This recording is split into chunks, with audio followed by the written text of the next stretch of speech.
स्वस्ति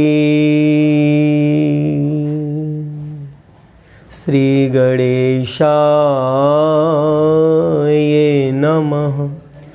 श्री सरस्वती नमः। श्री गिरिराजाय नमः। गुरुर्ब्रह्मा गुरुर्विष्णु गुरुर्देव महेश्वरा। गुरु साक्षात् परम ब्रह्म तस्मै श्री गुरवे नमः। नमो नलिनेत्राय वेणुवाद्य विनोदने राधाधर सुधापाल सालने वनमालने।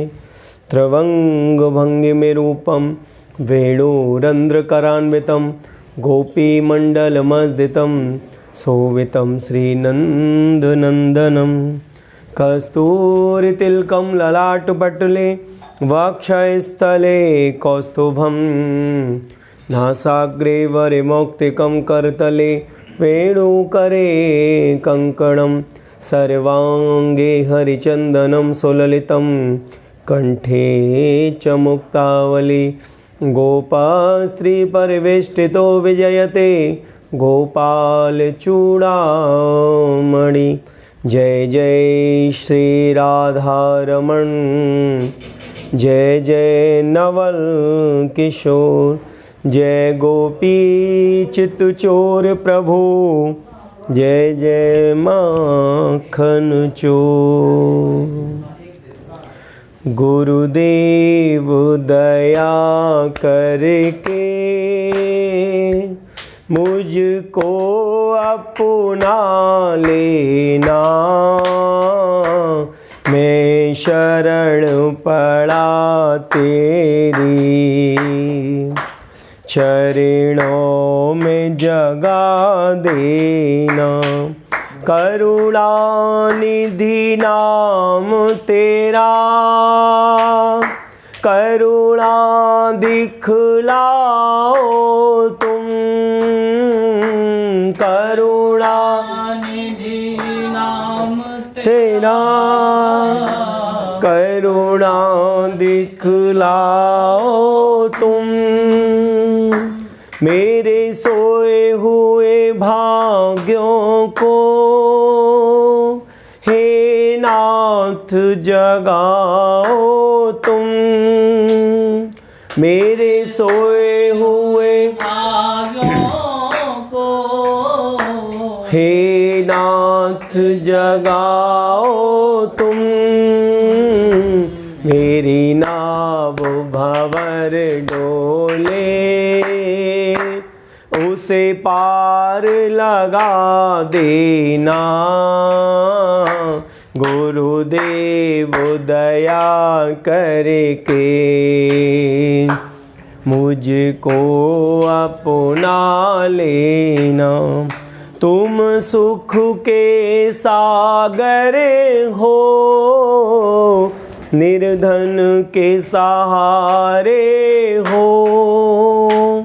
तुम सुख के सागर हो निर्धन के सहारे हो। इस तन में समाए हो मुझे प्राणों से प्यारे हो।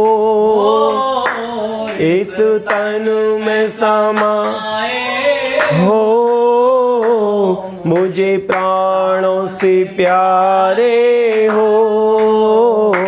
नित माला जपो तेरी नहीं दिल से भुला देना।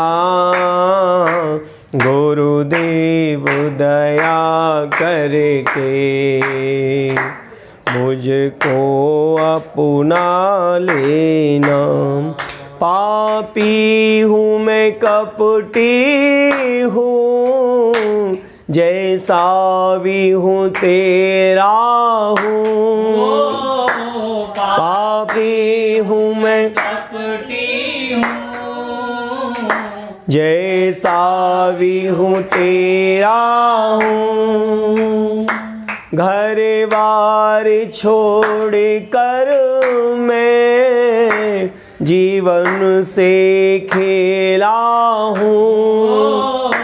घर बार छोड़ कर मैं जीवन से खेला हूँ। मैं दुख का मारा हूँ, मेरे दुख मिटा देना गुरुदेव दया के, मुझको अपना लेना। मैं सबका सेवक हूँ, तेरे चरणों का चेला हूँ। मैं सबका सेवक हूँ, तेरे चरणों का चेला हूँ। नहीं नाथ भुलाना मुझे, इस जग में अकेला हूँ। नहीं नाथ भुलाना मुझे, इस जग में अकेला हूँ। तेरे दर का भिखारी हूँ, मेरे कष्ट मिटा देना गुरुदेव दया करके, मुझको अपना लेना। हरे कृष्णा कृष्णा कृष्णा हरे हरे, हरे राम राम राम हरे हरे। हरे कृष्णा कृष्णा कृष्णा हरे हरे, हरे राम राम राम हरे हरे। बोलिए भागवत भगवान की जय। आज के आनंद की जय। राधा रानी की जय। गजेंद्र मुखी गिरिराज बाबा की जय। जय जय श्री राधे। परम मंगल में परातत्पर अकारण कारण वर्णालय भक्त वंचित कल्पतरु पीताम्बरधारी श्री बालकृष्ण लाल की वांगमयी मूर्ति, आनंदमयी मूर्ति, दिव्य मूर्ति श्रीमद् भागवत महापुराण प्रातः स्मरणीय सद्गुरुदेव भगवान एवं माता बहन भाई बंधु सभी भक्तन को व्यासपीठ से राधे राधे। जय श्री कृष्ण, जय गिरिराज। स्वामुनि हे वृषभान दुलारी, कृष्ण प्रिया कृष्णगत कृष्ण कीर्ति कुमारी, नित्य निकुंजेश्वरी रासे रासेश्वरी, रसमयी रस आधार, परम रसिक रज रस कर्षणी, उज्ज्वल रस की धार, हर प्रियालादनी, हर लीला जीवन की मूल, मोहि बनाए राखु निश दिन, निज पावन पद की धूल, निज पावन पद की धूल। कल श्रीमद् भागवत में सुंदर भगवान श्री कृष्ण की बाल लीला, पूतना, सक्टासुर, बकासुर, अगासुर, धेनुकासुर आदि तृणावर्त, सक्टासुर सभी दैत्य धीरे धीरे भगवान ने इनको अंत किया और सबन को सामुज्य मुक्ति आदि प्राप्त हुई। दिव्य कालिया नाग लीला, चीरहरण लीला और कल सुंदर दिव्य गिरिराज लीला। गिरिराज सम तीर्थो भूतो न भविष्यति। गिरिराज जैसो तीर्थ भयो न या ना होगो। ऐसो दिव्य तीर्थन के राजा प्रयागराज, जब भगवान ने प्रयागराज को तीर्थन को राजा बनायो और जब उनने एक बार सबको बुलायो, निमंत्रण दियो, तो ब्रज से कोई नहीं गयो। प्रयागराज कहने लगे कि हे प्रभु, आपने मुझको तीर्थन को राजा बनायो लेकिन ब्रज से तो कोई नहीं आयो। भगवान कहने लगे कि मैंने तीर्थन को राजा बनायो है तो को अपने घर को नहीं, ये ब्रज जो है ये तो मेरा घर है, ये गोलोक भूमि है, ये साक्षात राधा कृष्ण की दिव्य तत्व, यहाँ दिव्य लीलाएं, नित्य लीला, नित्य रास महारास हो तो रहे। और बड़े बड़े भक्त इनकी परिक्रमा आदि, दंडोती, दूध की धार सब लगा रहे हैं। और गिरिराज जी के जैसी भी भक्त की मनोकामनाएं वाकु गिरिराज जी स्वयं वाकु मनोकामना को पूर्ण कर रहे हैं। जा भाव से जो भक्त गिरिराज जी आ रहे हैं वाकु वो ही प्राप्ति हो रही है। लेकिन कलयुग के कारण भी कुछ लोग केवल मौज मस्ती के लिए ही आ रहे हैं, तो उनको बस वहीं तक गिरिराज जी में वो तत्व प्राप्त हो रहे हैं। और जो भगवान के आनंद के लिए आ रहे हैं, भगवान की लीलाओं को देखने के लिए आ रहे हैं, भगवान के रज तत्व को स्पर्श करने के लिए आ रहे हैं, तो उनको वो सब प्राप्त हो रहा है। ऐसे गिरिराज जी जो भगवान 7 वर्ष की अवस्था में 7 दिन तक कन्नी उंगली के नख पे 7 दिन तक ये गिरिराज पर्वत उठाए रखो और सभी ब्रजवासीन की व मूसलाधार जो बारिश हो रही सबकी रक्षा करी। इधर सुरभि गाय को आगे करके इंद्र, क्योंकि भगवान को सबसे प्रिय है गाय, और उनको जब आगे किया तो भगवान प्रसन्न हो गए। फिर इंद्र ने क्षमा मांगी कि प्रभु आपको ब्रह्मा भी नहीं पहचान सके, मेरी तो कौन सी सामर्थ्य है। या प्रकार से इंद्र को भी क्षमा कियो। दिव्य गिरिराज लीला और तृतीया से 9वीं तक दिव्य बरसात होती रही, लेकिन भगवान की कृपा से सभी ब्रजवासीन की रक्षा वही, कोई को भी बाल बाको नहीं भयो। ऐसे गिरिराज जी को तत्व। और जब उनके ऊपर यश कीर्ति पड़ने लगी कि आपने छोटी सी अवस्था में और 7 दिन तक ये 7 कोस को इतना विशाल ये गिरिराज पर्वत आपने उठाए हो, सभी देवता जब उनकी यश कीर्ति को गुणगान करने लगे तो भगवान ने वो यश कीर्ति, कुछ माखन को बल बढ़ो, कुछ गोपन करी सहाय, या राधे जू की शक्ति सो ये गिरवर लियो उठाए। मेरी कोई सामर्थ्य नहीं है, ये तो राधा रानी की कृपा से ही ये और माता पिता के आशीर्वाद से ही ये गिरिराज पर्वत उठो है। स्वयं भगवान ने उठाया, लेकिन यह भगवान यह कथा के माध्यम से, गिरिराज लीला के माध्यम से हमको आपको ये शिक्षा दे रहे हैं कि जब यश कीर्ति की बौछार आवे तो आप ठाकुर जी के चरणन में वाकु डाल दो।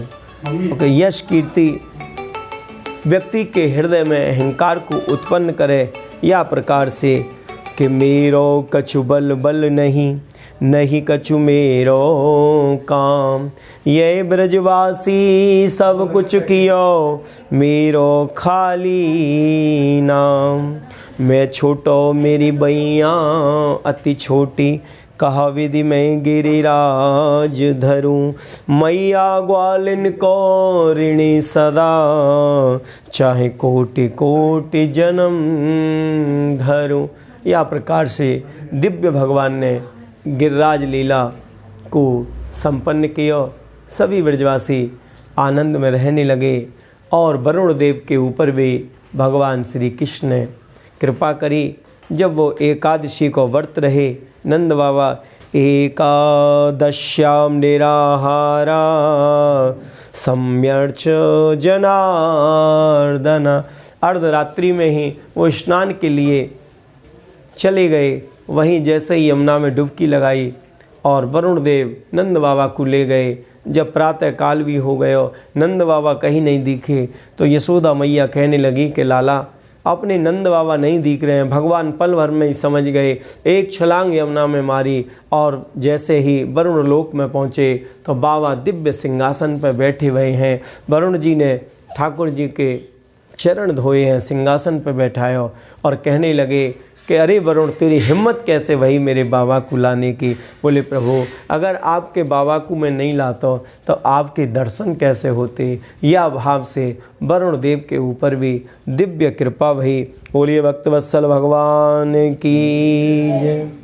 जय जय श्यामा जय जय श्याम, जय जय श्यामा जय जय श्याम, जय जय श्री गोवर्धन धाम, जय जय श्री गोवर्धन धाम, जय जय श्यामा जय जय श्याम, जय जय श्यामा जय श्याम, जय जय श्री वृंदावन धाम, जय जय श्री वृंदावन धाम।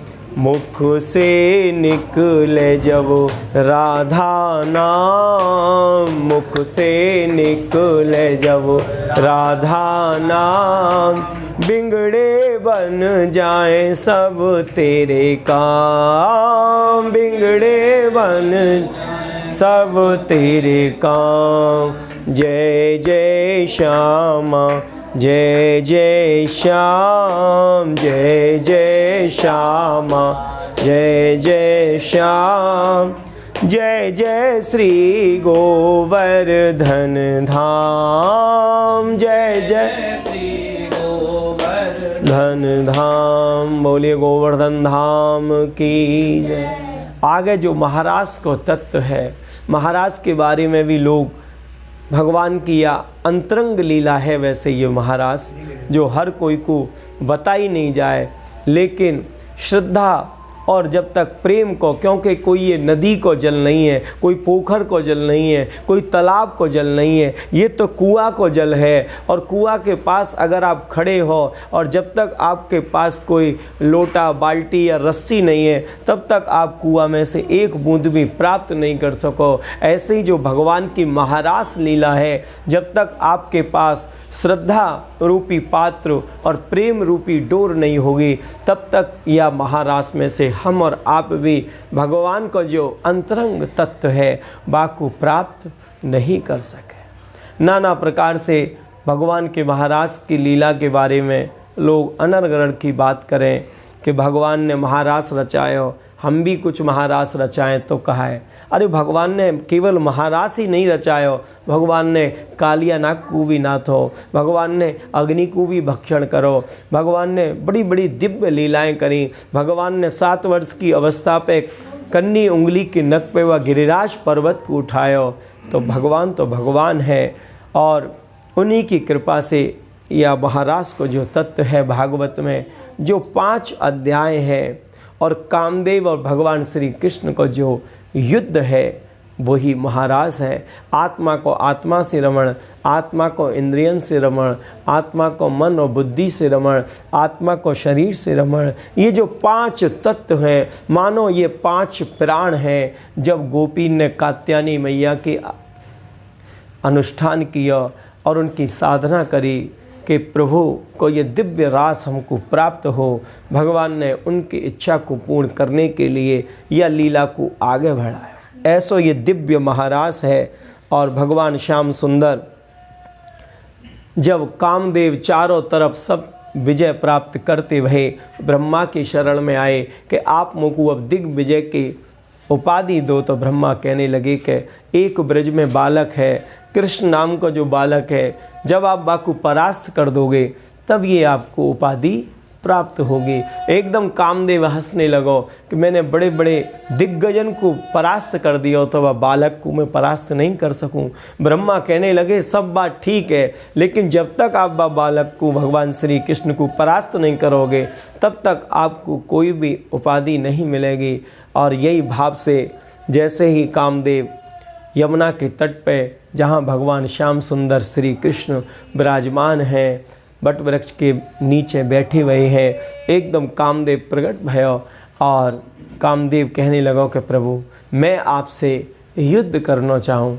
भगवान कहने लगे ठीक है, अगर तेरी युद्ध करने की इच्छा है तो शरद पूर्णिमा की रात्रि को जब मैं गोपीन के संग रास रचाऊंगा तो तू वहाँ अपने 5 बाणन को लेके आ जाइयो। एकदम कामदेव हंसने लगो कि अरे प्रभु आप सोचो तो सही, शरद पूर्णिमा की रात्रि और स्त्रीन को संग, फिर तो निश्चित मेरी जीत है। भगवान श्याम सुंदर कहने लगे अरे जब हारनो है तो साधन जुटा के क्यों ना हारें। या प्रकार से इधर कामदेव को या निमंत्रण को स्वीकार किया है। इधर कामदेव ने चारों तरफ सबको आज्ञा दी है कि या पूरे ब्रजमंडल को या पूरे वृंदावन को या पूरे गिरिराज की पावन तलहटी को या ब्रज 84 कोस को एक नंदन वन की तरह सजा दो। चारों तरफ यमुना कलकल करके बह रही है, पक्षी कलरव कर रहे हैं, आनंदित सुगंधित ब्यार चल रही है, मयूर नृत्य कर रहे हैं और जो ऋषिगण हैं उनके हवन में से जो अग्नि है वो अपने आप प्रज्वलित हो गई है। गायन के स्तरन से अपने आप दुग्ध निकल रहा है। ऐसा रमणीक और सुगंधित वातावरण है। चंद्रमा को आज्ञा दी है कि आप अपनी 16 कलाओं से ठाकुर जी के ऊपर दमदम करके आप चमको। या प्रकार से जब पूरी तैयारी हो गई और कामदेव ने देखो कि जैसे युद्ध करना है वो कहाँ है। भगवान श्याम सुंदर अपनी अट्टालिका पे सो रहे। जैसे ही चंद्रमा को चांदनी पड़ी है भगवान अलसाई मन से उठे और भगवान ने श्याम सुंदर ने चारों तरफ जब देखो कि आज तो ब्रज की शोभा बड़ी वंदनीय है, बड़ी आनंद में है, चलो हमें भी अपनी तैयारी करनी चाहिए। यही भाव से भगवान श्याम सुंदर ने आज स्वयं अपने यमुना में स्नान करके और स्वयं अपना श्रृंगार किया है। श्वेत रंग के वस्त्रन को धारण किया है, पीर और पीताम्बर धारण किया है, पूर्ण मुकुट धारण किया है, पत्रावली आदि लगा के दायों चरण बाएं चरण पे रख के अधरन पे बंसी रख के और हाथ में लकुट लेके दिव्य रूप से भगवान खड़े हो गए हैं और बंसी से कह रहे हैं कि हे बंसी आज तू ऐसी बज कि एक एक गोपीन को नाम लेके खींच के लेके आ। मानो बंसी जो है भगवान को एक गोपीन के लिए मैसेज है, एक संदेश वाहक है, क्योंकि गोपीन के कानन में जब बंसी की तान पड़े तो फिर उनकी सामर्थ्य नहीं है कि वो रुक सकें। और जैसे ही बंसी बजी भगवान श्याम सुंदर ने बंसी बजाई है। हे श्याम तेरी बंसी, हे श्याम तेरी बंसी ये क्या कर जाती है। हे श्याम तेरी बंसी ये क्या कर जाती है। हे श्याम तेरी बंसी ये क्या कर जाती है। हे श्याम तेरी बंसी ये क्या कर जाती है। हे श्याम तेरी बंसी पागल कर जाती है। हे श्याम तेरी बंसी पागल कर जाती है। यदि सोने की होती तो जाने क्या करती बंसी। यदि सोने की होती तो जाने क्या करती बंसी। ये बांस की हो करके, ये बांस की हो करके इतना इतराती है। ये बांस की हो करके इतना तड़पाती है। हे श्याम तेरी बंसी ये क्या कर जाती है। हे श्याम तेरी बंसी घायल कर जाती है, हे श्याम तेरी बंसी पागल कर जाती है, हे श्याम तेरी बंसी पागल कर जाती है।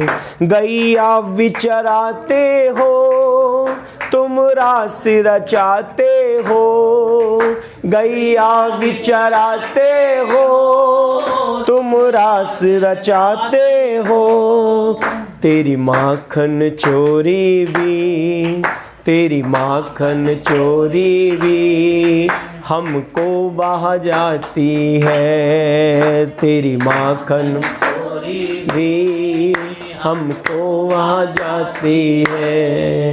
हे श्याम तेरी बंसी ये क्या कर जाती है, हे श्याम तेरी बंसी ये क्या कर जाती है, हे श्याम तेरी बंसी घायल कर जाती है, हे श्याम तेरी बंसी घायल कर जाती है। यदि गोरे होते तो जाने क्या करते मोहन, यदि गोरे होते तो जाने क्या करते मोहन, यदि गोरे होते तो जाने क्या करते मोहन, यदि गोरे होते तो जाने क्या करते मोहन, तेरे काले रंग पर ही,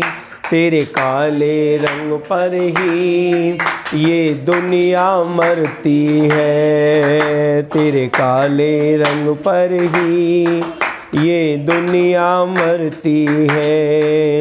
हे श्याम तेरी बंसी ये क्या कर जाती है, हे श्याम तेरी बंसी ये क्या कर जाती है, हे श्याम तेरी बंसी पागल कर जाती है, हे श्याम तेरी बंसी पागल कर जाती है, हे श्याम तेरी बंसी पागल कर जाती है। जैसे ये गोपी ने भगवान की बंसी की टेर सुनी है, जैसी जो हाल में है, जैसी जो चाल में है, अगर कोई बालकन को दूध पान करा रही है उनको वहीं छोड़ के वो चल रही हैं जहाँ बंसी की टेर सुनाई पड़ रही है। कोई अपने पति को भोजन परोस रही है, वही हाल में वह थाली को छोड़ के वो चल रही है। मानो गोपीन की इतनी सामर्थ्य नहीं है कि बंसी बजने के बाद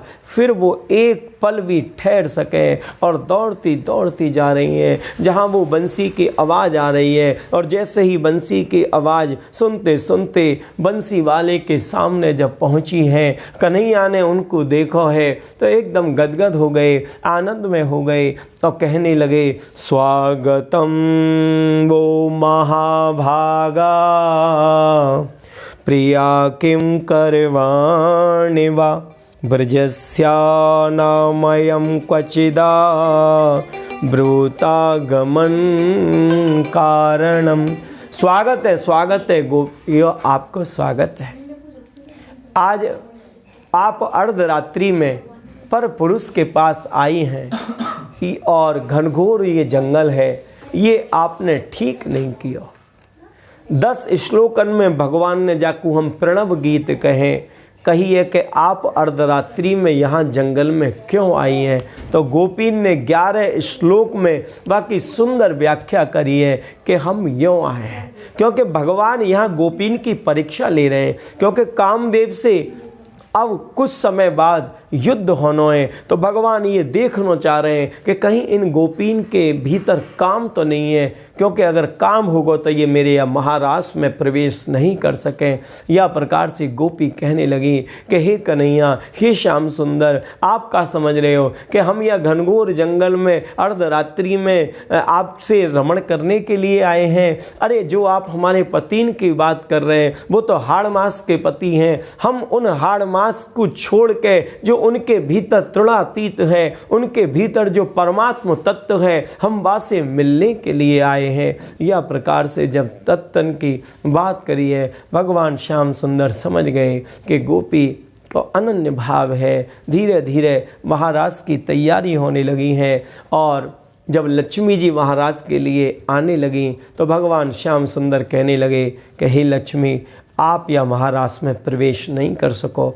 आज भी जब आप कभी वृंदावन जाओ तो यमुना पल्ली पार बेलवन है, वहाँ लक्ष्मी जी ने आराधना करी है भगवान श्याम सुंदर की, गोपीन की। जब उनको दिव्य महाराज को दर्शन भयो है, दौड़ते दौड़ते कैलाश से गोपेश्वर नाथ आए हैं, भोले भंडारी आए। बोले प्रभु, मैंने तो आपकी हर लीला को आनंद लिया है, हर लीला को चिंतन किया है, मैं या महाराज से वंचित नहीं रहना चाहूँ। भगवान श्याम सुंदर कहने लगे कि यहाँ सब गोपी हैं, केवल एक पुरुष रूप में मैं ही हूँ।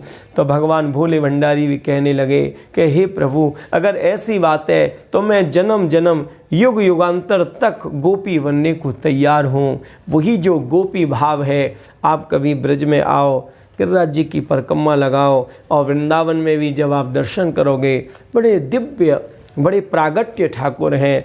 लेकिन कुछ लोग तो बस एंजॉय की दृष्टि से जामे चाट पकौड़ी खाई और आ गए, लेकिन बस मल्टी स्टोरी देखी, कोई एक आध फ्लैट बुक करी आए, पैसा है तो। लेकिन वास्तव में जो वृंदावन तत्व है, वास्तव में जो ब्रज तत्व है, वहाँ से हम और आप लोग धीरे धीरे वो वंचित होते जा रहे हैं। ऐसे गोपेश्वर नाथ है, 4 देव हैं ब्रज में, 4 महादेव हैं और 4 देवी हैं। गोपेश्वर महादेव जो हैं वो रंगजी मंदिर के बगल से, गोदा विहार के बगल में गोपेश्वर महादेव है। सुबह उन पर दूध दही अभिषेक आदि सब होए और शाम को जब आप 5 बजे उनको दर्शन करोगे तो गोपी रूप में आपको भोले भंडारी दिव्य रूप से दर्शन देंगे। ऐसे गोपेश्वर नाथ, बोले गोपेश्वर नाथ की जय।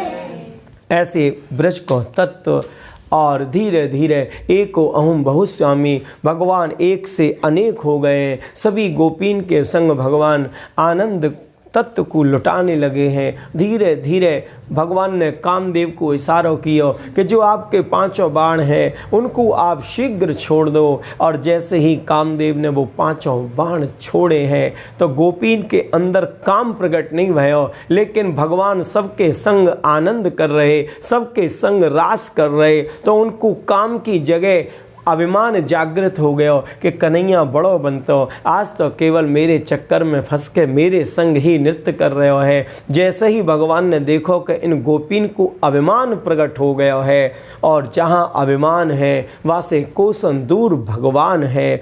चाहे कोई भी हो, चाहे वो भक्त ही क्यों ना हो, भगवान राधा रानी को लेकर महाराज में से अंतर ध्यान हो गए। और जब अंतर ध्यान के बाद जो गोपीन की पुकार है, जो गोपीन की वेदना है, जो गोपीन को अश्रुपात है, वही गोपी गीत है। और जाके जो 19 श्लोक हैं, जयति तेदकम जन्मना व्रजा, ये जो दिव्य 19 श्लोकन को गोपी गीत मानो गोपीन की पुकार है। हे श्याम सुंदर, जड़ में, चेतन में, अचेतन में, कुंजन में, चारों तरफ गोपी ढूंढ रही है। हे कन्हैया, हे कन्हैया, हे श्याम सुंदर, आप हमको छोड़ के कहाँ चले गए? अगर कोई हम पे गलती हुई है तो आप ही वाकू सुधारोगे। टप टप करके उनके अश्रुपात हो रहे हैं और कंठ उनको अवरुद्ध हो गया है। जैसे ही एक बार भगवान को ये लगो कि मैं पकड़ो गयो गोपीन के सामने, भगवान शंख चक्र गदा पद्म धारण करके प्रकट हो गए। लेकिन गोपी वहाँ भी नहीं रुकी कि श्री कृष्ण के चरणन में हमारी रति बनी रहे, प्रेम बनो रहे, ये कह के। क्योंकि राजा परीक्षित से सुखदेव जी कह रहे हैं कि गोपीन को वो ऐश्वर्य वाले नारायण नहीं चाहिए, गोपीन को तो वो अपनो कन्हैया चाहिए, अपनो लाला चाहिए, अपनो श्याम सुंदर चाहिए। भाई भाव में, भाई विरह में, भाई वेदना में, जब वो धीरे धीरे करके उनके नेत्रन के माध्यम से अश्रुपात हो तो जा रहे है, और वही अश्रु में धीरे धीरे उनको जो अभिमान जगो तनिक वो सब बह गयो है। और जैसे ही अभिमान उनको ख़त्म भयो, भगवान श्याम सुंदर फिर वह महाराज में प्रकट हो गए और दिव्य रूप से प्रकट होके कि दे दे तारी श्याम नचे प्रेम सो प्यारी राधा नचावे, गोपिन गावे आप गवामे, बावरी राधा हनेह लगामे। भोली सी गोपी गुमान वही, और नैनन कज्जर भान गए, त्रिवन ज्ञाता श्याम मुरारी, गोपी ही की जान गए।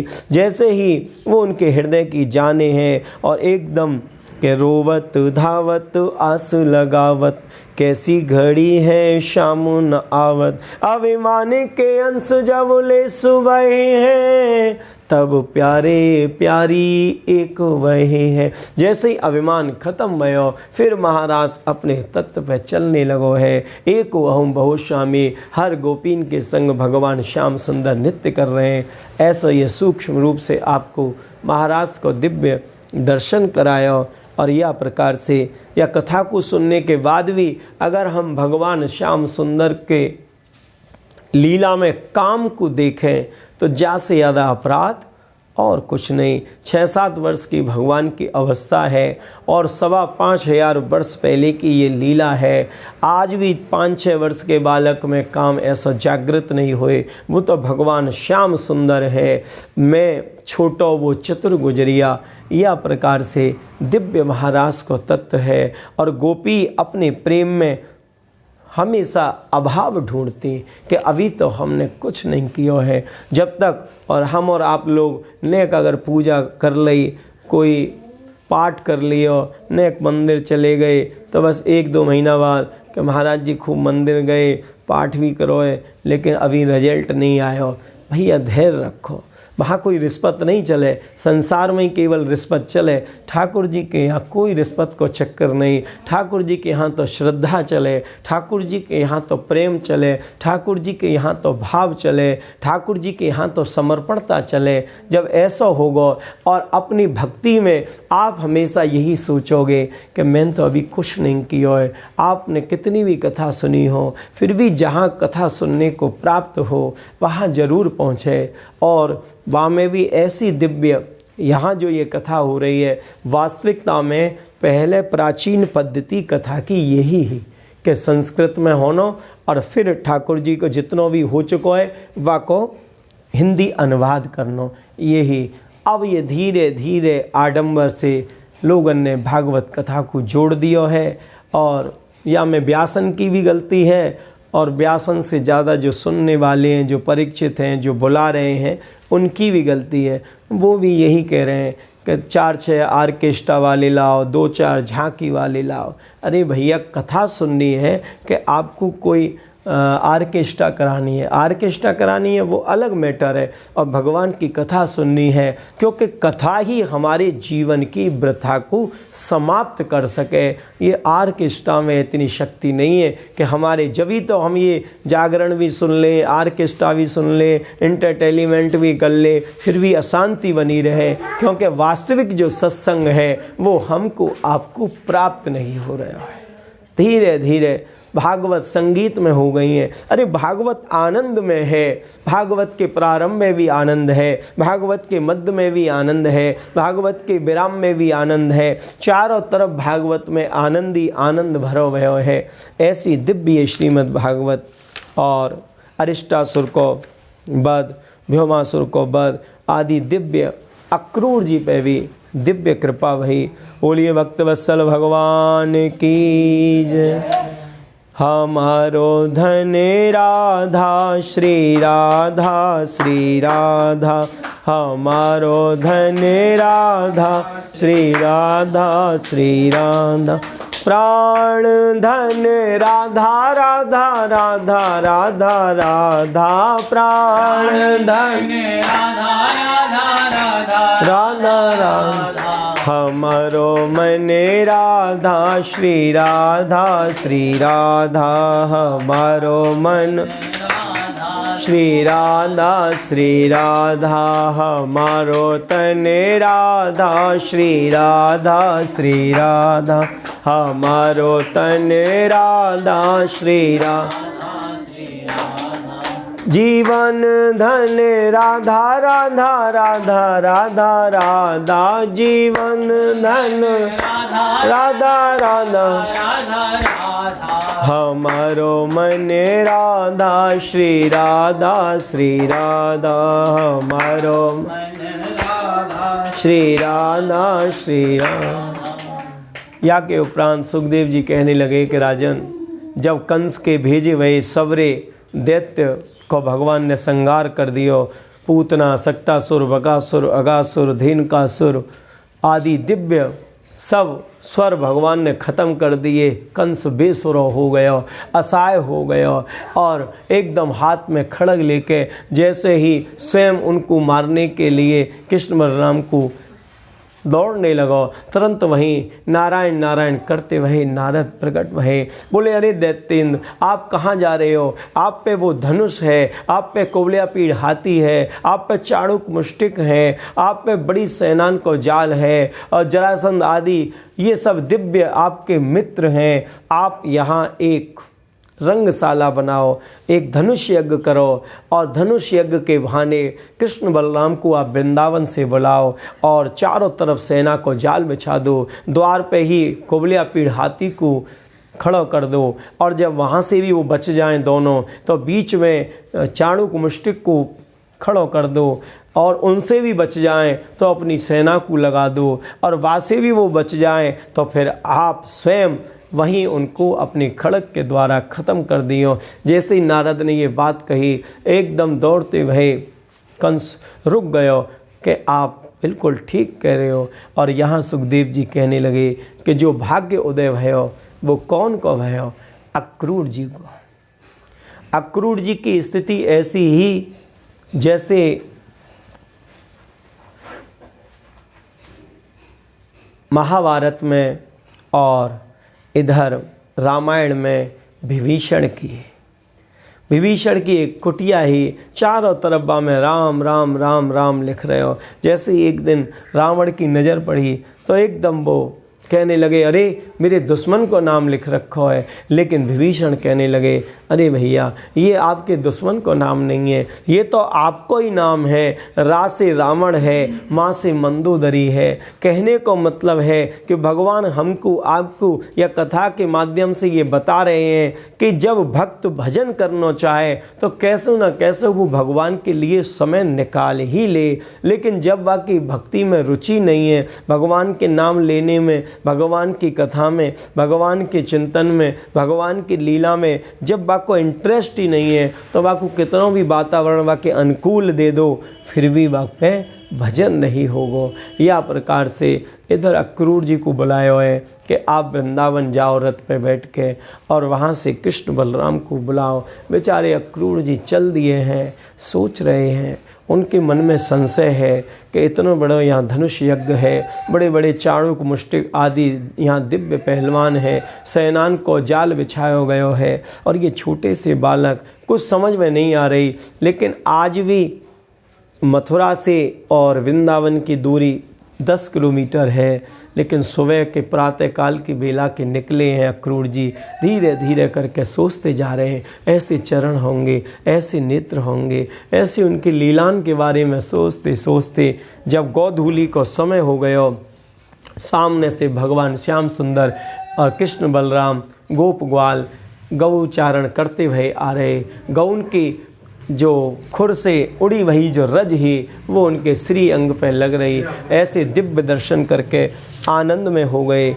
कि नदिया भागे कहाँ पकड़वे, दूर जलजवासी ही जाने, मिलवे में सुख कहाँ मिले हैं, मरम या के बिछुरे साथी ही जाने, क्यों सब लोट पोट ब्रज में डोले, मरम या को ब्रज के ब्रजवासी ही जाने। जो ब्रज को तत्व है वो हर कोई के समझ में नहीं आएगा, क्योंकि जब तक ब्रज की रज से आपको स्पर्श नहीं होगा, जब तक ब्रज रज में आप स्नान नहीं करोगे, जब तक वह प्रेम की नगरी में आप गोता नहीं लगाओगे, तब तक आपके भाग्य उदय नहीं होगा। और जब तक आपको भाग्योदय नहीं होगा तब तक प्रभु की कृपा नहीं होगी, और जब तक प्रभु की कृपा नहीं होगी तब तक भगवान की लीला में आपको आनंद प्राप्त नहीं हो सके।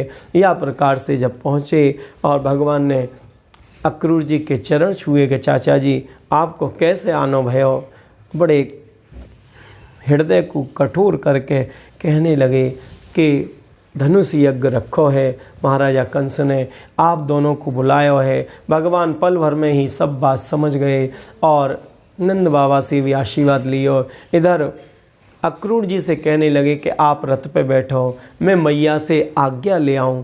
लेकिन यशोदा मैया ने जैसे ही सुनी है एकदम मानो स्तब्ध रह गई है, कंठ अवरुद्ध हो गया है, नेत्रन से झरझर करके अश्रुपात हो रहा है। हे बेटा, हाथ में माखन की कटोरी लग रही है कि बेटा तुमों को छोड़ के क्यों जा रहे हो। भगवान श्याम सुंदर कहने लगे कि मैया मैं छोड़ के नहीं जा रहा हूँ, मैंने अन्यत्र अभी वृंदावन के अलावा कुछ देखो ही नहीं है। एक कैसो मेला होए, कैसो धनुष यज्ञ होए, मैं भी देखना चाहूँ। और देख मैया मैं अकेलो नहीं हूँ, मैं भी जा रहा हूँ और मेरे संग दादा भी जा रहे हैं, अपने बाबा भी जा रहे हैं, सब गोप ग्वाल जा रहे हैं। मैया तू मोको आशीर्वाद दे दे, मैया तू मोको आज्ञा दे दे। यह प्रकार से भगवान विलाप कर रहे हैं कि झर झरे असुअन झरी लगी, मैया गई अकुलाय। श्याम कन्हैया ठूड़ी हाथ धरे, लगे भांति भांत समझाए। तू मैया मेरी अति भोरी, तो बिने अंक में रह नहीं पाऊँ। पल भर देखूँ मथुरा नगरी को, बाबा संग बगद में आऊँ। हे मेरी भोरी सी मैया, हे मेरी प्यारी मैया, बस मुझको आज्ञा दे दे, अभी हम गए और अभी लौट के आए। यह प्रकार से आज सब देवता भी देख रहे हैं कि भगवान मैया के या प्रेम में, स्नेह में, वात्सल्य में कितने फंस गए, मैया के या वात्सल्य से निकल नहीं पा रहे हैं। फिर भगवान कहने लगे कि देख तू मैया माखन धर लीजो, तेरे ही हाथ सो माखन लूँगो। मेरो माखन गोपिन मत दीजो, नाय तो बाबा से कह दूँगो। यह प्रकार से मैया से आज्ञा, लेकिन मैया कोई भी कारण से आज्ञा नहीं दे रही है। भगवान बार बार चरणन में गिर रहे हैं, माँ से आज्ञा ले रहे हैं, लेकिन फिर इशारा करो भगवान ने कि अक्रूर जी चाचा जी अब आप रथ को चलाओ। भगवान धड़ाम से एक छलांग मारी है और वह रथ में कृष्ण बलराम बैठ के, पीछे नंद बाबा गोप ग्वाल आदि को धड़ धड़ करके रथ चलो गयो। आदरी सी मैया यशोदा मैया हाथ में कटोरी लेकर द्वार के धेरी पर धड़ाम से गिर गई है। कन्हैया कन्हैया कह के इधर धड़ धड़ करके रथ मथुरा की ओर चलो है। और जैसे ही चलते चलते रथ रुको है, सामने देखो तो गोपी सब लेटी वही हैं, मानो गोपी ये कह रही हैं कि उनने तेरा नाम अक्रूर रख दियो, तू तो पूरा क्रूर है। या रथ के पहिया को हमारे ऊपर से निकाल दे, जब हमारे प्राणन को ही तुम ले जा रहे हो तो हम यहाँ रह के कहा करेंगे। ऐसा जब भाग देखो, भगवान श्याम सुंदर आए, सब गोपीन को समझायो और राधा रानी को जीने के लिए एक अपनी जो बंसी है वो भगवान ने दी। फिर रथ चलो है, अक्रूर जी पे कृपा करिए। या प्रकार से सारी गोपी अचेतन सी वही, ब्रज में छायो बिरे चहूर। बोझल मन से प्रभु बैठ गए, और रथ चलो मथुरा की ओर। धड़ धड़ करके अक्रूर जी भी अब समझ गए कि साधारण बालक नहीं है, साक्षात परम ब्रह्म परमेश्वर ईश्वर तत्व हैं। दिव्य रूप से मथुरा के एक उपवन में बगीचा में रुके हैं। फिर नंद बाबा कहने लगे कि लाला रथ पे बैठ के ही चलना है, ये हमारा वृंदावन नहीं है, नवीन गांव है। तो भगवान कहने लगे नहीं बाबा, हम तो नीची निगाह करके जाएंगे, लेकिन पैदल पैदल चलेंगे, क्योंकि भगवान को ये भाव हो कि अगर हम रथ पे बैठ गए तो जो और भक्त हैं वो वह तत्व से वंचित रह जाएंगे। भगवान और सब पूरे ब्रजवासी सब चलने लगे हैं और धीरे धीरे चल के फिर सबसे पहले ब्रजवासीन की इच्छा वही वस्त्रन की, तो सामने से रजक जो है धोबी कंस को वो वस्त्रन को रत्न जड़ित वस्त्र है उनको लेके आ रहे। जब कही कथा सब आपको मालूम है, एक मुष्टिक को प्रहार किया, बाकी रज की गर्दन धोबी की धड़ से अलग हो गई, एकदम रक्त रंजित वातावरण हो गया और सभी घबराने लगे हैं। नंद बाबा कहने लगे कि देख लाला, मैंने तो उससे पहले ही मने करी। भगवान कहने लगे कि बाबा मैंने हल्को से अगर हाथ घुमा दियो और जाकी गर्दन धड़ से अलग हो गई तो मैं क्या करूं। सभी ग्वालन ने वस्त्रन को धारण किया, फिर उनको व्यवस्थित करने के लिए दर्जी आयो, बाने भी भगवान को माल्यार्पण करी। और बाकी बाद सभी ब्रजवासी कहने लगे कि कन्हैया वस्त्र तो हो गए, लेकिन अब माला, तो माली भी वहाँ भगवान को माल्यार्पण की और सभी ब्रजवासी ने माला पहनी। और बाकी बाद फिर ब्रजवासी कहने लगे कि लाला सब कुछ हो गया, अब मस्तक पे अभी चंदन नहीं है, जब तक चंदन नहीं लगे तो आनंद नहीं आवे। वही समय भगवान ने आगे लीला संपन्न करी है और कुब्जा को अथ ब्रजेन राजपथेन माधव स्त्रिया गृहीतांग विलेप भाजनम विलोक्य कुब्जा युवती वरानना प्रपच्छयांति प्रसन्न सब प्रदाह। जैसे ही हे सुंदरी करके कुब्जा को भगवान ने आवाज़ दी है, तो कुब्जा जो कुबड़ी ही जाने कोई पुरुष को कभी भी मस्तक आदि नहीं देखो है और मानसिक भजन करती भगवान को, ऐसे चरण होंगे, ऐसे उष्ठ होंगे, ऐसे नासिका होगी, ऐसा उदर होगा, बस यही तत्व में वो खोए रहती, यही को चिंतन करती रहती। भगवान जैसे आए, अपनों दायों चरण बाके बाएं चरण पे रख के चुबक को ठोड़ी को पकड़ के एक झटका दियो और जो कुब्जा ही, जो टेढ़ी ही, वो एकदम सूदी होके सुंदरी हो गई और आनंद में हो गई। चंदन को कटोरा जो कंस को ले जा रही वो सभी ब्रजवासी ने लगायो। फिर कुब्जा कहने लगी कि हे श्याम सुंदर, आप मेरी कुटिया में चलो। भगवान कहने लगे मेरा जो अभी संकल्प है वो पूर्ण नहीं भया है, मैं फिर आऊँगो।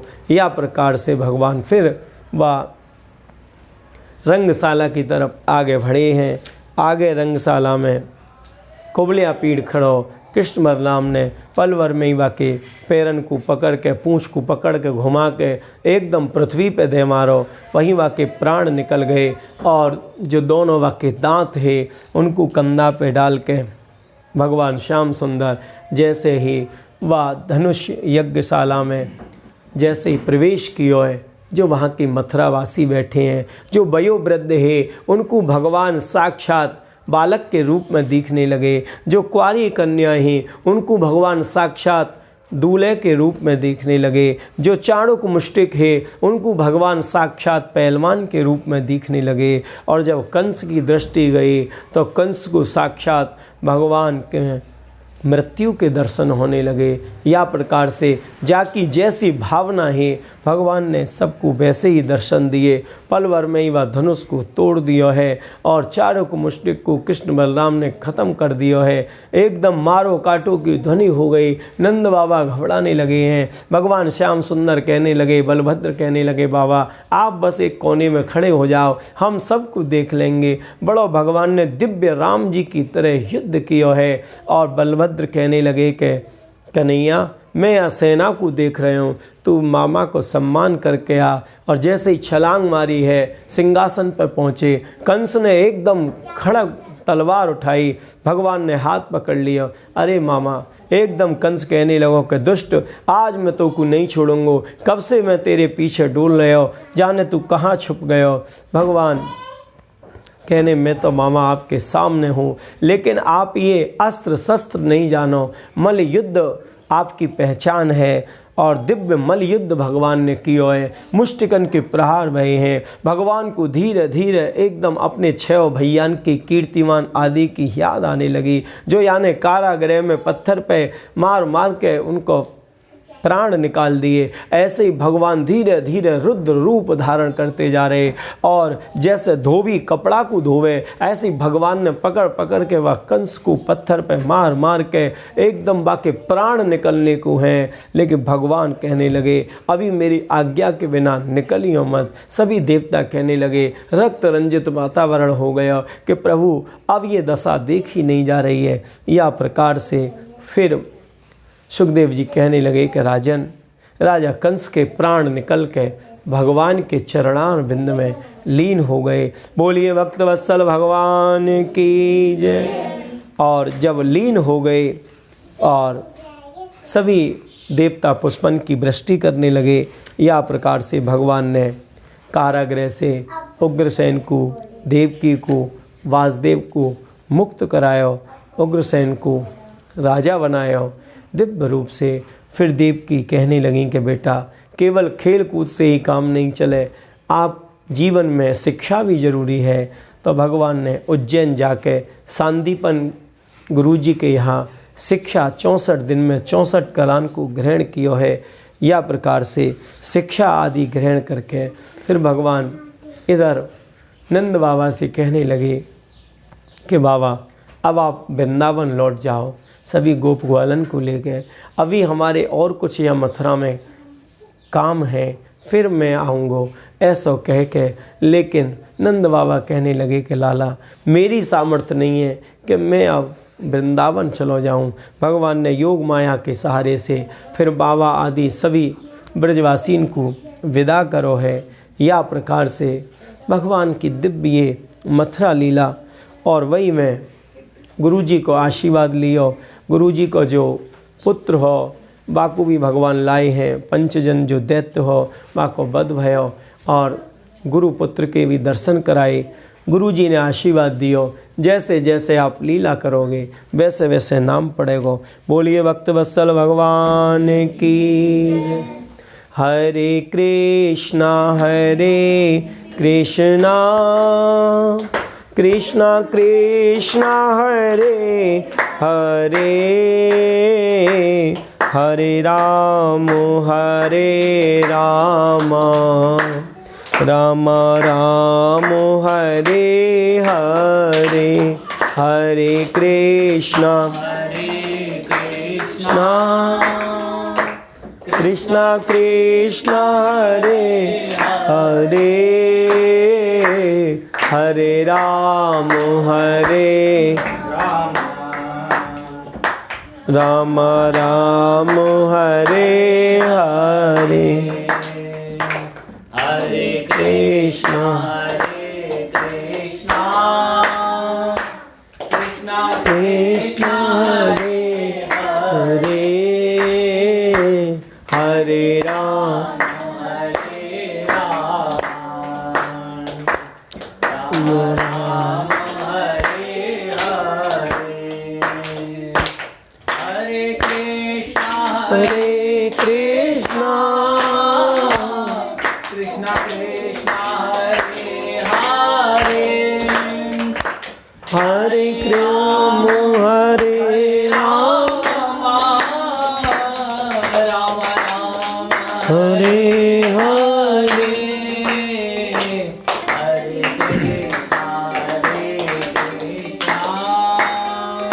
कृष्णा कृष्णा हरे हरे, हरे राम राम राम हरे हरे, हरे कृष्णा कृष्णा हरे हरे, हरे राम हरे हरे।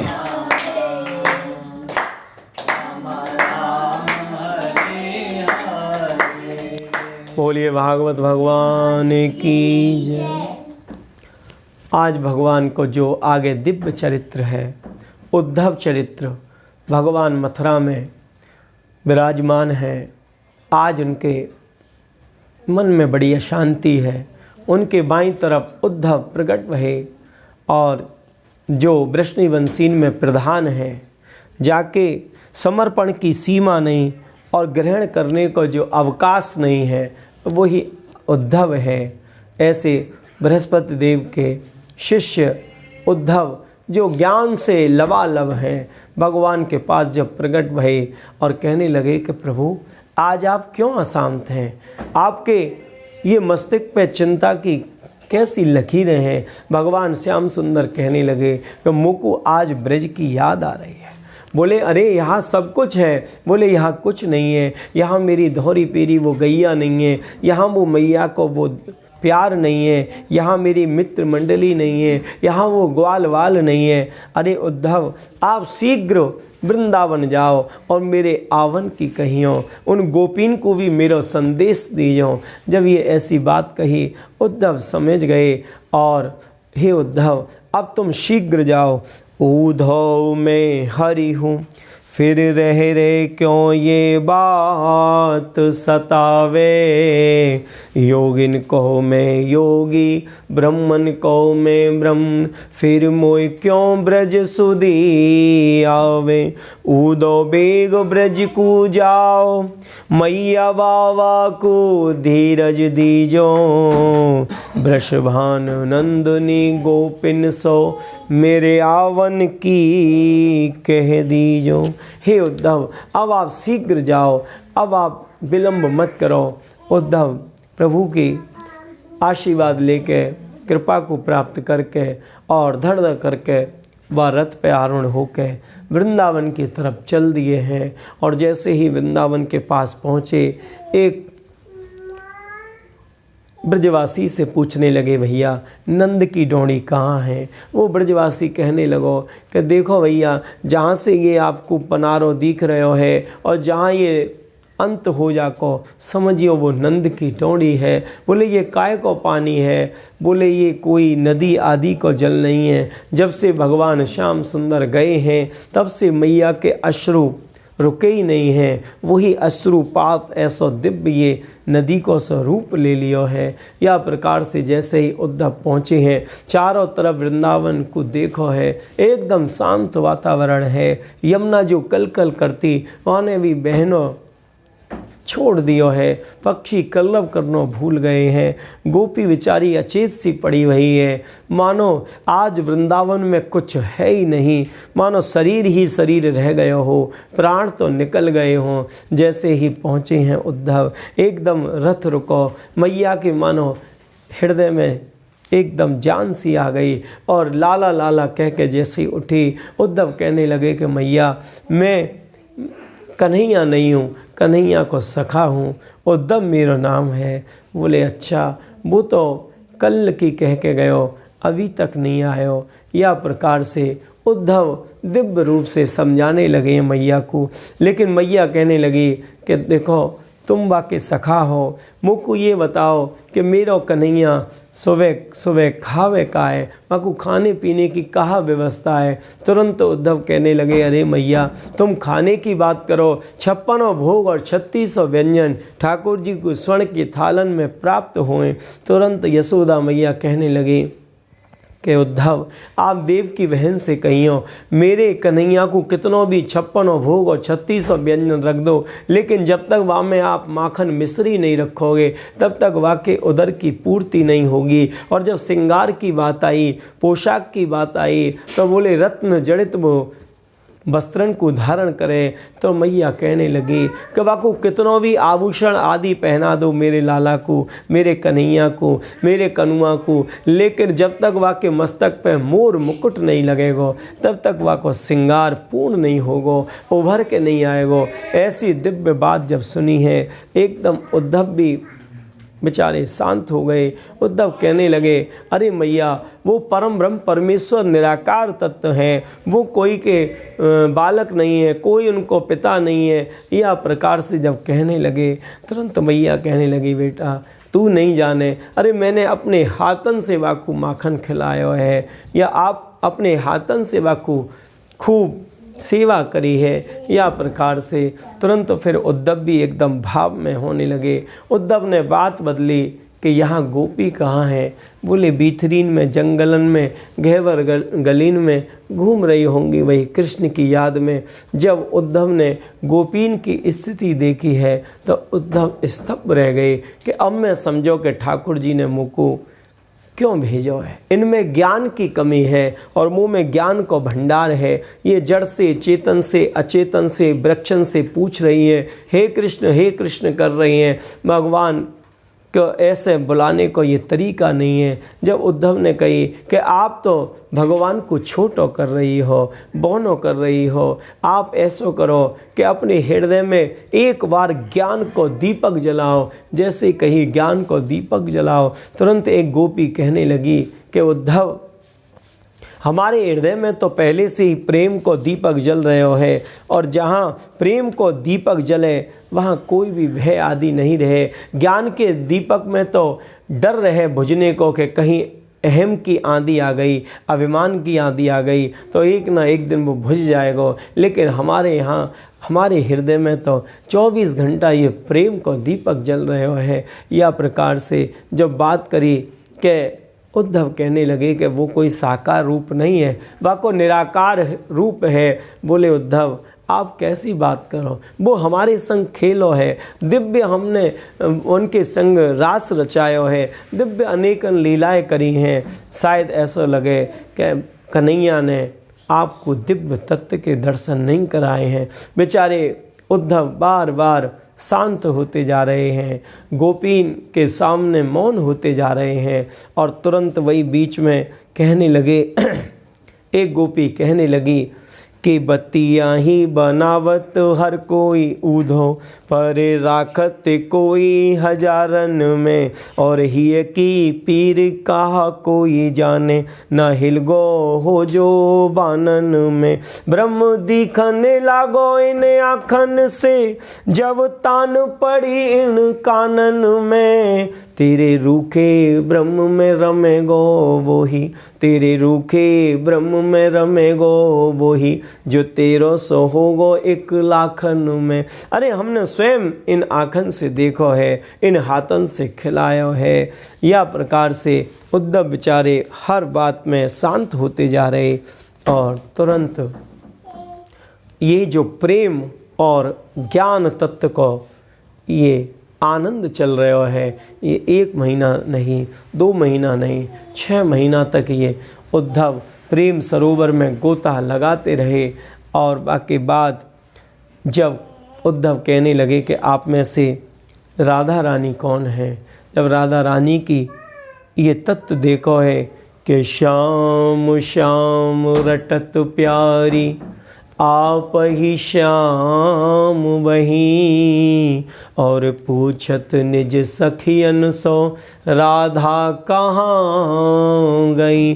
जब ऐसी महाभाव दशा देखी है कि स्वयं राधा रानी कह रही हैं कि राधा कहाँ गई, कि अब इनमें ज्ञान की कमी है। तुरंत उद्धव से राधा रानी कहने लगी कि आप तो स्वर्ण के पर्वत हो। एकदम उद्धव गदगद हो गए कि हाँ गोपियों, आप में जो ये श्रोमणि है राधा रानी, वह को कारण ही यही है कि ये मुँह को पहचानी है कि मुँह में आकर्षण है। तुरंत एक गोपी कहने लगी कि अरे उद्धव, तू हमारी राधा रानी को भी कहने को भाव नहीं समझो है कि तू तो एक सोने को पर्वत है, सोने को पर्वत को हम खो देंगे तो नाना प्रकार से खनिज पदार्थ आदि केवल निकलते ही रहेंगे, कहीं भी शीतल जल की धार नहीं निकलेगी। लेकिन अगर मिट्टी के पर्वत को खो देंगे तो खोदते खोदते एक शीतल जल की धार निकलेगी, जो हमारे आपके कंठ को आनंद में करेगी, हमारी प्यास को बुझाएगी। अरे हमारी राधा रानी को कहने का मतलब ये है कि तो से अच्छो तो वो मिट्टी को पर्वत है जो सबकी प्यास को बुझाए।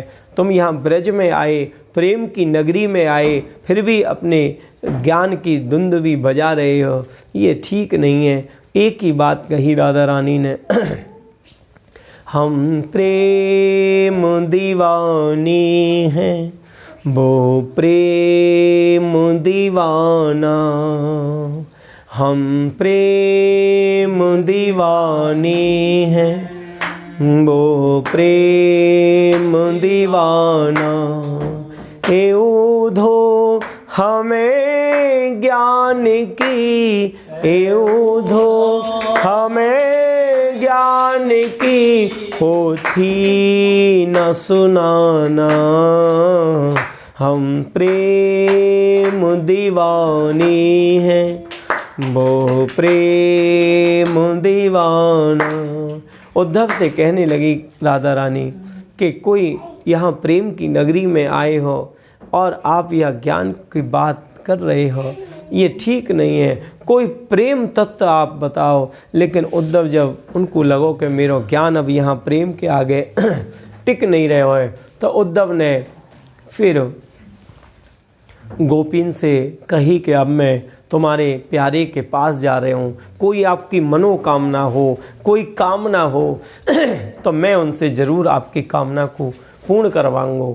क्योंकि उद्धव जानते कि अगर गोपीन के हृदय में कहीं कामना है, कहीं डिमांड है, कहीं कोई संकल्प है, तो मैं इनको पकड़ लूँगा कि भगवान की प्राप्ति जब तक नहीं होगी, जब तक हमारे आपके हृदय में ठाकुर जी से कुछ मांगने के लिए कामना होगी। और सब कुछ कही, लेकिन बस गोपी यही कहने लगी कि हमारी कोई कामना नहीं है, अगर आप जा रहे हो तो बस हमारी उनसे राम राम कह दीजिए। जब ये तत्व सुनो है, एकदम गोपीन के वह प्रेम को देख के, गोपीन के भाव को देख के और वही प्रेम भाव में देख के लोटपोट हो गए उद्धव। पूरे ब्रज मंडल को प्रणाम किया है। ब्रज लतन प्रणाम, तरुण प्रणाम, ब्रज बन प्रणाम है, ब्रज गणन प्रणाम है, और बारंबार ब्रज रानी को प्रणाम है। सबको प्रणाम करके उद्धव भगवान श्याम सुंदर के पास पहुँचे हैं और कहने लगे कि प्रभु, वृंदावन सुख छाड़ के और कहाँ बसे हो आए, गोवर्धन प्रभु जान के ऊधो पकड़े पाँव। हे प्रभु, वास्तव में जो आनंद तत्व है वो तो वृंदावन है। ये सब बात करके अब उद्धव को जो ज्ञान है वो जन जन को कल्याण हो गया। क्योंकि जब तक उद्धव में ज्ञान तो बहुत हो, लेकिन उनको ज्ञान जन जन को कल्याण नहीं कर पा रहे हो। लेकिन जब उद्धव प्रेम के सरोवर में उनने गोता लगाया है तो उनको ज्ञान आनंद में हो गया, उनको ज्ञान भाव में हो गया। दिव्य रूप से उद्धव यही कहने लगे कि जन्म सखा मेरे प्रभु और मैं गोपिन को दास, लतन पतन को संग मिले, बस मिले ब्रज को बास। हे गोविंद, अगर आप थोड़ा बहुत कहीं भी हमको आप कुछ समझे तो वह ब्रज में लता पता कुछ भी हमको वहाँ जन्म दे दियो। ऐसे ब्रज तत्व को देख के आनंद में हो गए और बड़े भाव से क्योंकि यही चैतन्य महाप्रभु ने कही कि अभागी अज्ञानी पान करे केवल शुष्क ज्ञान, कृष्ण प्रेरामृत पान करे केवल भाग्यवान। अगर जो भगवान ने ज्ञानी को तो अभाग बताया और भगवान की प्राप्ति के लिए कोई ज्ञान उपनिषद वेद पुराण आदि शास्त्रन की कोई ज़रूरत नहीं है। हमारो कन्हैया तो स्वयं सरल है, हमारो लाला तो स्वयं सीधो है। बस सीधी रास्ता पे चलते रहो, सीधी राह पे चलते रहो। लेकिन ये जीव कलयुगी ऐसा है, बाकू कुछ सीधी बात बता में तो टेढ़ी लगे, और जब वो टेढ़ी जगह फंस जाए तो फिर वो इधर उधर की निंदा करने लगे। भगवत कृपा तो जो प्रभु की कृपा है, लाला की कृपा है, वो तो या दिव्य कथा सत्संग से ही प्राप्त होगी। उद्धव ने वृंदावन में प्रेम सरोवर में गोता लगा के आनंद में हो गए और दिव्य रूप से ये उद्धव चरित्र आदि सब राजा परीक्षित ने श्रवण किया। अक्रूर जी पे कृपा करी। बाकी बात बोलिए भक्त वत्सल भगवान की जय। हरे कृष्णा कृष्णा कृष्णा हरे हरे हरे राम राम हरे हरे कृष्णा कृष्णा कृष्णा हरे हरे हरे राम राम राम हरे। बोलिए भागवत भगवान की। अस्ति प्राप्तिस्य कंसस्य महिष्यो भरतवर्षवा। जब जरासंध की और जो कंस की दो पत्नी ही जब ग्रीब प्रदेश अपने पिता जरासंध के पास गईं और सबरो हाल चाल जब सुनायो तो जरासंध को बहुत क्रोध आयो।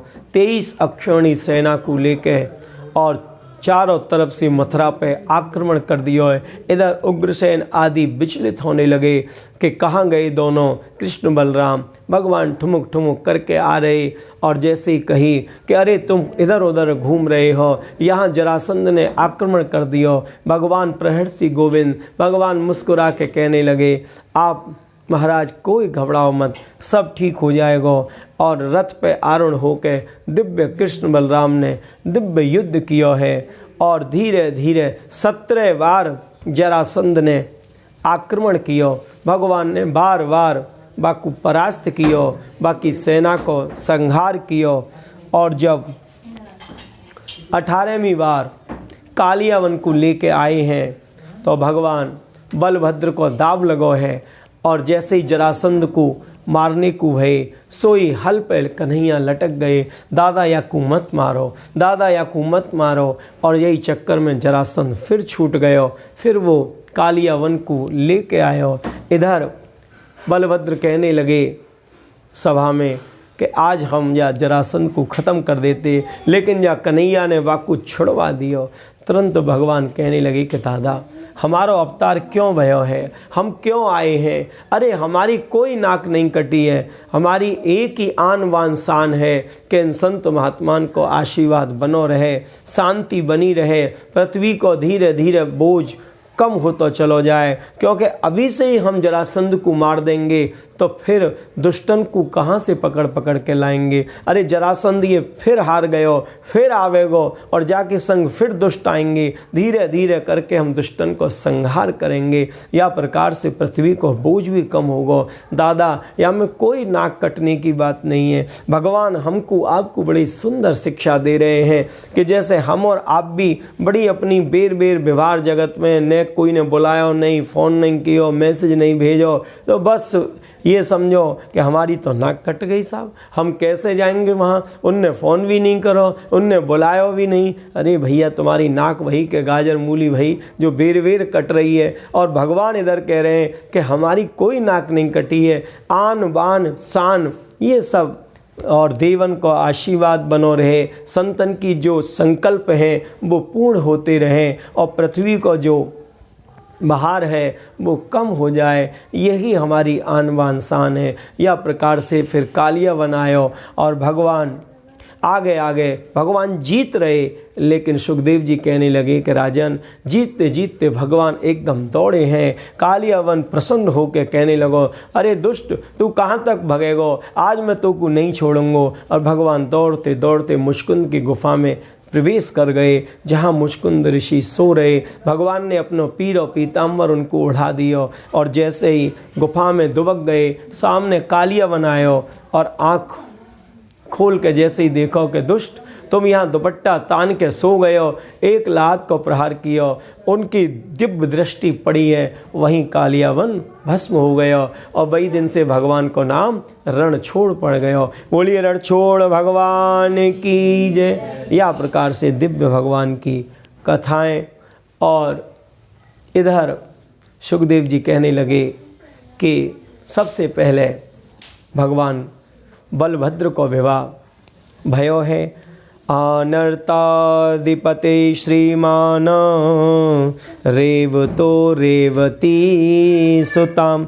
आनर्त देश के राजा रेवत जी ने अपनी कन्या रेवती को विवाह ब्रह्मा को साक्षी करके बलभद्र से किया, और जो रुक्मणी और श्री कृष्ण को द्वारकाधीश को विवाह है। राजा सीत भीष्म को नाम विदर्वाधिपतेर्महान् तस्य पंचा भवन पुत्रा कन्यका चावरानन। महाराज भीष्म विदर्भ देश के राजा, उनके 5 पुत्र और 1 कन्या ही, वही कन्या को नाम रुक्मणी हो। बड़ी दिव्य हैं, उनके घर सत्संग हो तो वही सत्संग के माध्यम से धीरे धीरे वो द्वारकाधीश को अपनो पति मान चुकी, और उनको जो भैया हो रुक्मी, वो ये चाह रहे हो कि मेरी बहन को विवाह शिशुपाल से हो, या कारण विवाह में विलम्ब होता जा रहे हो। और कुछ समय बाद जब विवाह की तैयारी रुक्मी ने शिशुपाल से कर दी तो रुक्मणी जी को मन उदास हो गया। उनने एक ब्राह्मण को पत्र लिखो, और ब्राह्मण जब वो पत्र लेके सभा में आयो जहाँ उग्रसेन सिंहासन पर बैठे हैं और भगवान बलभद्र आदि सेनापति सभी वहाँ विराजमान हैं, जैसे ही ब्राह्मण ने वो पत्र भगवान श्याम सुंदर को दियो, भगवान व पत्र को देख के एकदम मुस्कुरा गए, और जैसे ही मुस्कुराए बलभद्र की भी निगाह गई और कहने लगे कि कन्हैया कौन को पत्र है, जाको पढ़ के सुनाया जाए। भगवान आफत में पड़ गए। भगवान कहने लगे कि भैया अब ये पत्र बस लास्ट है, फिर दोबारा कोई पत्र नहीं आएगा। लेकिन प्रहर्षि गोविंद भगवान मुस्कुरा गए कि रुक्मणी जी में लिख रही हैं कि मैं गौरी पूजन के लिए जाऊंगी। चारों तरफ यहाँ कुंडिनपुर में सेनान को जाल विछो भयो है, आप कैसे भी आके मोकू वरण करो, या प्रकार से, और मैं मंदिर जा रही हूँ। तो भगवान ये सोचने लगे कि रुक्मणी ये सोच रही है कि सेना के बीच में से हम याकू नहीं ला सकें, लेकिन ऐसी बात नहीं। रुक्मणी जी को ये भाव है कि ये सब आनंद को विषय है, और यहाँ कोई इधर विधर को कोई ऊधम दंगा आदि ना हो, या भाव से इधर बेचारे वह ब्राह्मण ने ये कही कि या कुछ जवाब और मंगायो। भगवान कहने लगे हम तो जवाब दे नहीं पा रहे हैं, तू अपने जवाब की बात कर रहे हो है। और फिर भगवान अंत कक्ष में वह ब्राह्मण को ले गए,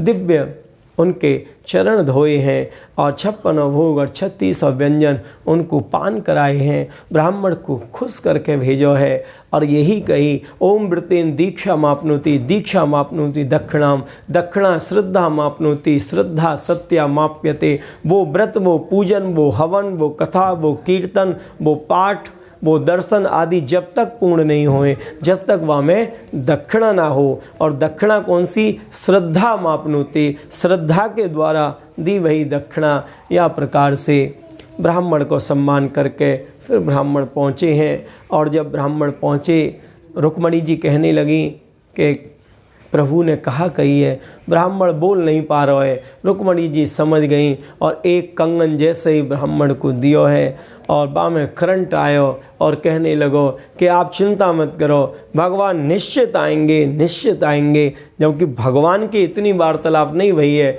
लेकिन ब्राह्मण ने अपनी छाप लगा दी कि वो आएंगे। अब जब ब्राह्मण ने कह दी तो भगवान को तो पहुँचना ही पड़ेगा।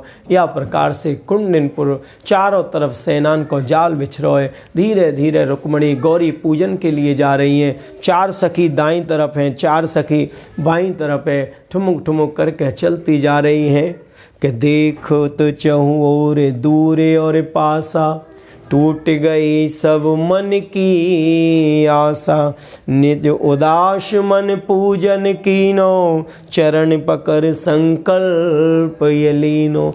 एकदम माँ कात्यायनी को पूजन कियो, गौरी को पूजन कियो, और कहने लगी कि माँ जब अपने अंसारी पति प्राप्त नहीं कियो तो यह शरीर को रख के क्या करूँगी। और जैसे ही मंदिर से लौटने को भय, वही समय उत्तर दिशा से 4 घोड़ा लगे हुए हैं और बलाहक सुग्रीव नाम की जो दिव्य घोड़ा लगे हुए टप टप करके एकदम धड़ धड़ करके रथ जैसे ही प्रवेश किया है कुंडिनपुर में, एकदम मानो रुक्मणी के प्राण आ गए हैं और सबरी सेनान को चीरते हुए भगवान श्याम सुंदर उनके केश कपोलन पे कीड़ा कर रहे हैं, पीताम्बर फहरा रहे हैं और एकदम उनने रथ मंदिर के पास लगा दियो, रुक्मणी जी को हाथ दियो, एक झटका मारो, रुक्मणी जी को बाह में बैठा के धड़ धड़ करके रथ फिर आगे बढ़ने लगो है। इधर भगवान ने घोड़ान की रास को खींच कर दिव्य युद्ध कियो है और पूछने लगी कि आपको जामे भैया कौन सो है।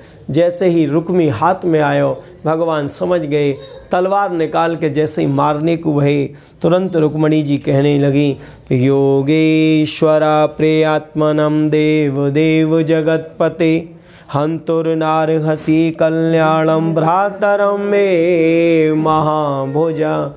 हे गोविंद, यही मेरा भैया है, आप जाको बद मत करो।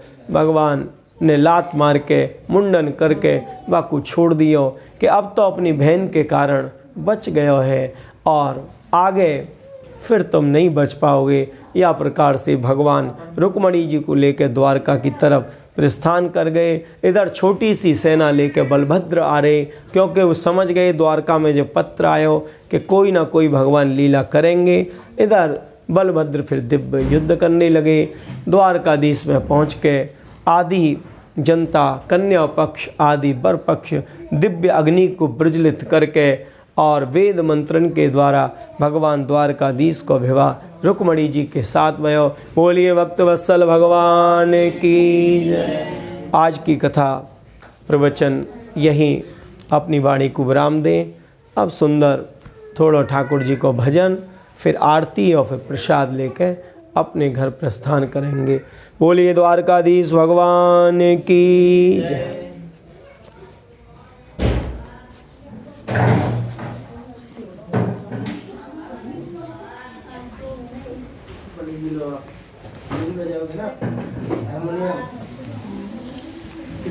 कितना देर का रिचार्ज है आपका? बस 15 मिनट है। ये प्रसाद खाएंगे, प्रसाद खा लीजिए।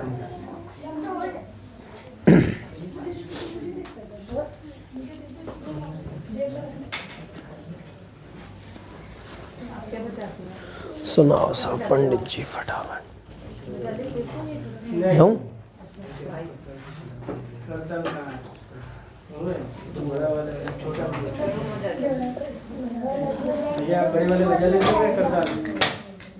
लाओ दिखाओ, देखो छोटे दे दो। छोटे में दम नहीं है। अच्छा, तुम धम धम आवेश में आके लगा आज का सेवा छोटे करना, नहीं सेवा की आज की चोट लग गया। ये किनारे से कम एक जगह में फटा हुआ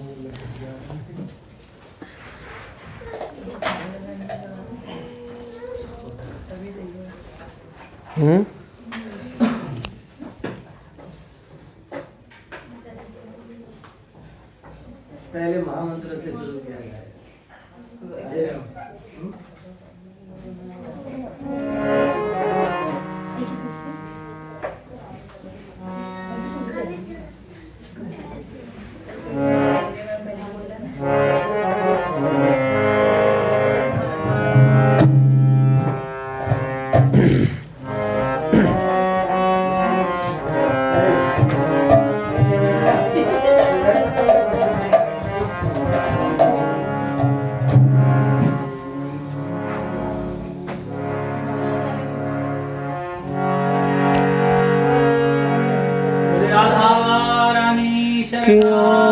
की बिहारी लाल की जय, विराज महाराज की जय, भागवत भगवान की जय। जय जय श्री राधे। हरे कृष्णा कृष्णा कृष्णा हरे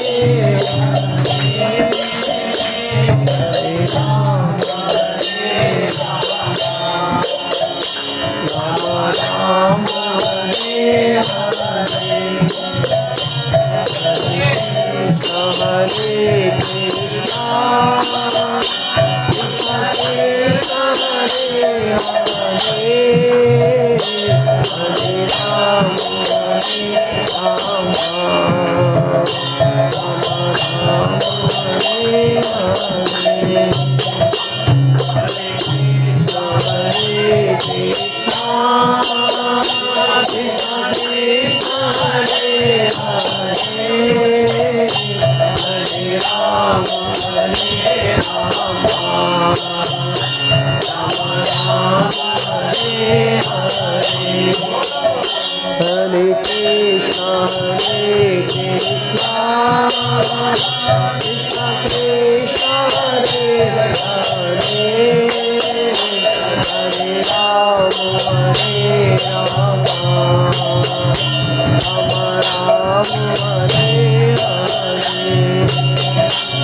लाल की जय।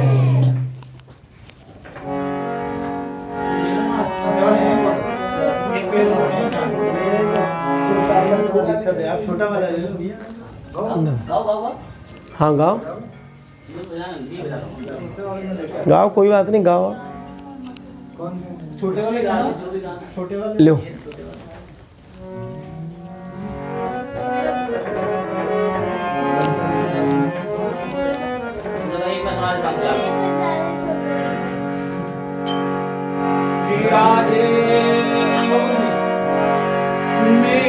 बजाओ बजाओ। और मेरा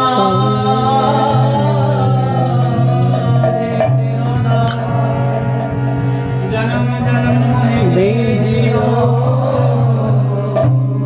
श्री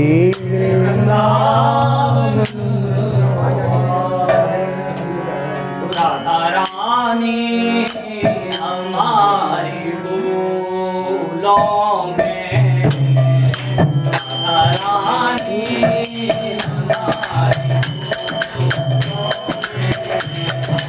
हमारी फूलों में, प्यारी हमारी फूल के हार, फूलों के गजरे, फूल के हार, फूलों के गजरे, फूल के हार, फूलों के गजरे। सभी बाकी सभी राधारानी बताने वाली की फूलों में, सबकी फूलों के ध्यान से सुनेगा। वो फूल के हार, फूलों के गजरे, फूल के हार, फूलों के गजरे। वो कैसी तूने, कैसी तूने सजे फूलों में, रानी हमारी फूलों में, रानी हमारी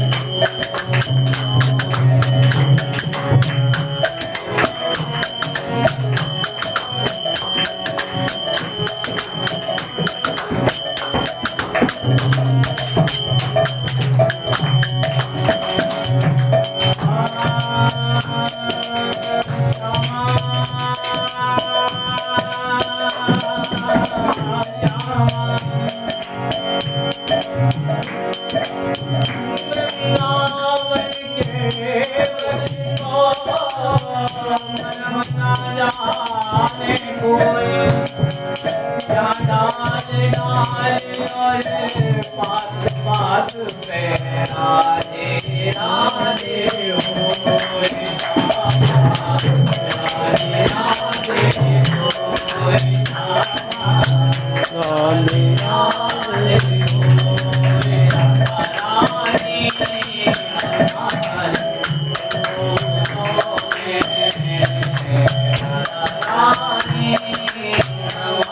हमारी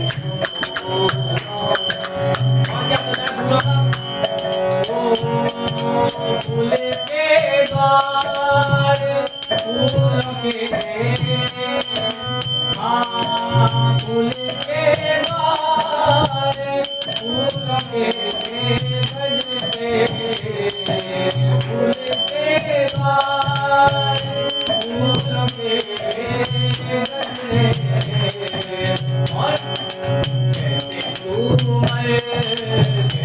झूमर सजी है फूलों में राधा रानी हमारी फूलों में राधा रानी हमारी फूलों में और फूल से श्याम हमारे राधा रानी और श्याम जी फूल से ही है बिल्कुल फूल स्वरूप है मक्खन जैसे है नवनीत कहते भगवान को फूल से श्याम फूलों से राधा फूल से श्याम फूलों से राधा और कैसी जोड़ी सजी है फूलों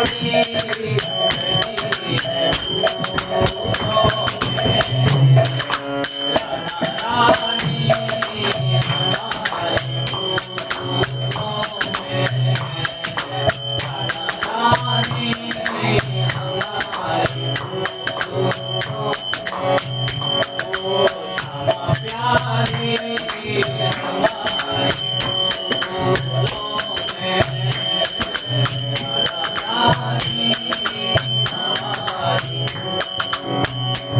जय राधे राधे जय राधे राधे जय राधे राधे जय राधे राधे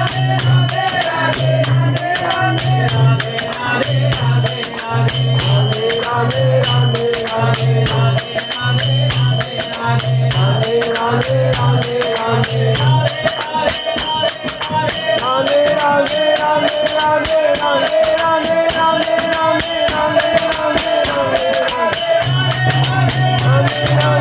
राधे राधे जय राधे राधे जय राधे राधे जय राधे राधे जय राधे राधे जय राधे राधे जय राधे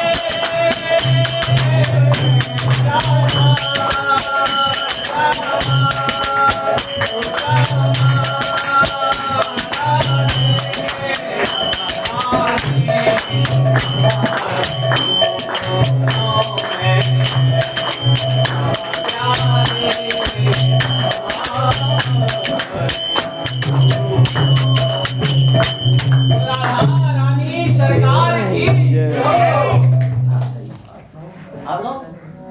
गाओ